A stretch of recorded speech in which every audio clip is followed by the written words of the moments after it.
आपका बहुत बहुत स्वागत है हमारे चैनल में। Thank you.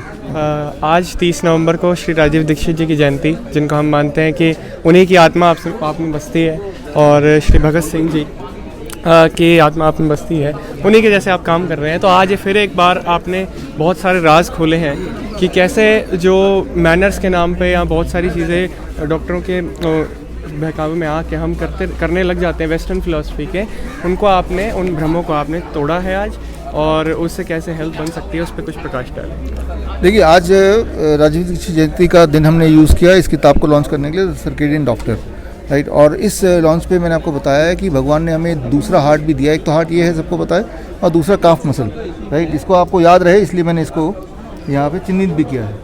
काफ मसल्स के माध्यम से आप बहुत सारे अपने बॉडी के एलिमेंट को ठीक कर सकते हैं, जो अपने हॉस्पिटल्स में करते हैं, प्रीमियर में आपने करते ही रहते हैं। वो ये कि मान लो आप अपने पैरों को बैठे बैठे हिलाएंगे थोड़ा देर तक, तो उससे ब्लड शुगर रिड्यूस होता है। मान लो आपने लेटे हैं, कोई आपके काफ में थोड़ा मसाज करेगा तो ब्लड प्रेशर रिड्यूस होता है। मान लो आपने अपने काफ तक, घुटने तक पानी में, गर्म पानी में पैर डुबो दिए आधे घंटे के लिए 42 डिग्री टेम्परेचर के लिए, तो आपकी थकान कम होती है, आपकी वीकनेस कम होती है, आपका अगर फीवर है तो वो कम होता है। तो यानी कि एक जगह चाबी है कई सारी बीमारियों की, वो है आपका काफ मसल। इसीलिए काफ मसल को द सेकंड हार्ट बोला जाता है, जो कि पिछले 2-3 साल का रिसर्च है मॉडर्न मेडिसिन के अनुसार।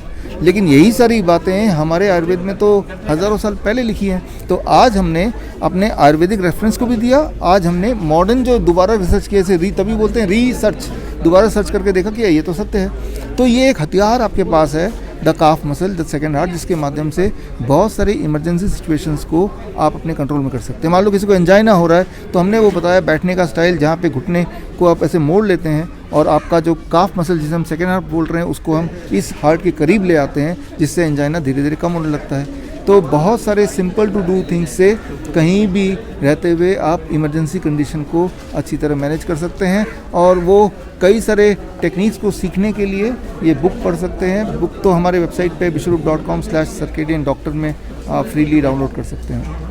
जी डॉक्टर साहब, अभी तक जैसे आप पे जो सवाल उठते थे कि इमरजेंसी है या कोई भी ऐसी चीज़ें हैं, हड्डी टूटना, ये सब चीज़ें, इन पे तो आपको एलोपैथी में जाना ही पड़ेगा। ऐसी चीज़ें, अंधापन हो गया, ये तो इसके तो आज तक इलाज हुए ही नहीं है दुनिया में, तो इसके बारे में भी थोड़ा बताइए। देखिए, अगर बात करें आज से 3-4 साल पहले, या जब हमने DIP डाइट शुरू किया था आज से 10 साल पहले, तब ये था कि अगर आपको डायबिटीज़ है तो ज़िंदगी भर रहेगी, आपको एलोपैथी में जाना ही पड़ेगा। BP है तो आयुर्वेदिक में जाना पड़ेगा, एलोपैथी में जाना पड़ेगा, ये चलता था। लेकिन DIP डाइट के आने के बाद से कम ये ख़त्म हो गया। मैं आपको ये बता सकता हूँ कि जो आज हमने बात की है, जो वीजो स्टिमुलेशन थेरेपी, इसका आज हमने छोटा सा ट्रेनिंग रखा है, इसके बड़े ट्रेनिंग भी रखेंगे। उसके बाद से ये जो एक भ्रम है कि अगर कोई इमरजेंसी हो जाए तो एलोपैथी में जाना पड़ेगा, ये भ्रम भी बहुत जल्द टूट जाएगा। जी डॉक्टर साहब, बहुत बहुत धन्यवाद।